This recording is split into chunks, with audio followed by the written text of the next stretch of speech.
বন্ধুরা, তোমরা কি জানো আল্লাহ তাআলা কাবা ঘরকে কেন বানিয়েছেন? ভিডিওটি শেষ পর্যন্ত দেখলেই তাহলেই বুঝতে পারবে। তো বন্ধুরা, যখনই আল্লাহ তাআলা ফারিস্তাদেরকে বলেছিল দুনিয়াতে আমি মানব জাতিকে আমার খলিফা হিসেবে সৃষ্টি করব, তখনই ফারিস্তারা জিজ্ঞাসা করলো, হে আমার রব, মানব জাতিকে খলিফা বানানোর কি প্রয়োজন? তারা তো দুনিয়ায় খুন খারাপি করবে, ঝগড়া করবে, নিজের সৃষ্টিকর্তাকে অস্বীকার করবে। আমরা তো সবসময় আপনার ইবাদত করি, আমাদেরকে খলিফা হিসেবে পাঠান। ফারিস্তাদের এই সব কথা শুনে আল্লাহ তাআলা নারাজ হয়ে যায় আর আরশে আজিমে ফারিস্তারা 7 বার চক্কর দিয়েছিল। এই কাজের প্রতি আল্লাহ তাআলা অনেক খুশি হয়েছিল আর আল্লাহ তাআলা ফারিস্তাদেরকে হুকুম করেছিল, যাও দুনিয়ায় গিয়ে এমন একটা ঘর বানাও যাতে আমার বান্দারা ওই ঘরে এসে নিজেদের গুনাহ মাফ চাইতে পারে আর সেই ঘর যেন তারা তওয়াফ করে। এটা আজকে প্রথম শুনলে ভিডিওটিকে লাইক এবং চ্যানেলটিকে সাবস্ক্রাইব করে কমেন্ট বক্সে সুবহানাল্লাহ অবশ্যই লিখবে। আপনি কি জানেন পবিত্র কাবা ঘর প্রথম তৈরি করেছিলেন হযরত আদম আলাইহিসসালাম। পরে আল্লাহর আদেশে হযরত ইব্রাহিম আলাইহিসসালাম ও তার পুত্র ইসমাইল আলাইহিসসালাম কাবা ঘর পুনর্নির্মাণ করেন। এই কাবা ঘরই হলো আমাদের কিবলা, যেদিকে তাকিয়ে আমরা নামাজ পড়ি। সুবহানাল্লাহ। কাবা শরীফ সম্পর্কে প্রত্যেক মুসলমানই অবগত আছেন, কিন্তু আপনি কি জানেন কোরআন ও হাদিসের বর্ণনা অনুযায়ী কাবার আসল হাকিকত কি? কাবা হলো পৃথিবীর সেই প্রথম ঘর যা সারা বিশ্বে শুধুমাত্র মহান আল্লাহর ইবাদতের জন্য প্রতিষ্ঠিত হয়েছিল।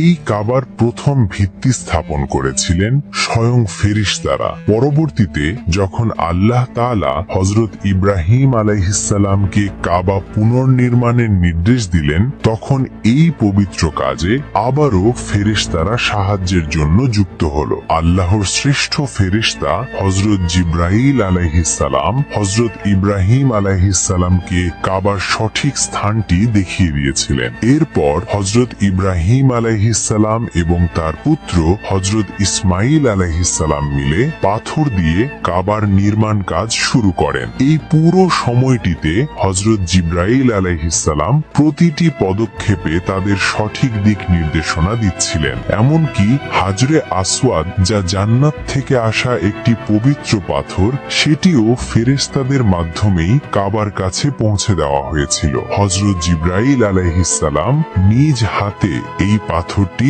হযরত ইব্রাহিম আলাইহিসসালামের কাছে তুলে দেন, যাতে তিনি এটি কাবার এক কোণে স্থাপন করতে পারেন। নির্মাণ কাজ চলাকালীন যখন দেয়াল অনেক উঁচু হতে লাগলো এবং পাথর লাগানো কঠিন হয়ে পড়ল, তখন ফেরেশতারা হযরত ইব্রাহিম আলাইহিসসালামকে একটি বিশেষ পাথর উপহার দেন, যা আজ আমরা মাকামে ইব্রাহিম নামে জানি। হযরত ইব্রাহিম আলাইহিসসালাম সেই পাথরের উপর দাঁড়িয়ে নির্মাণ কাজ করতেন এবং অলৌকিকভাবে সেই পাথরটি প্রয়োজন অনুযায়ী স্বয়ংক্রিয়ভাবে উঁচু হতে থাকত, যাতে কাজ সহজে সম্পন্ন হয়। ফেরেশতাদের এই সাহায্য শুধু নির্মাণ কাজের মধ্যেই সীমাবদ্ধ ছিল না। যখন কাবার নির্মাণ সম্পূর্ণ হলো, তখন আল্লাহর নির্দেশে হযরত ইব্রাহিম আলাইহিসসালাম মানুষকে হজের জন্য ডাক দিলেন, আর ফেরেশতারা তার সেই আহ্বানকে অলৌকিকভাবে পৃথিবীর প্রতিটি কোণে এবং প্রতিটি মানুষের কানে পৌঁছে দিয়েছিলেন।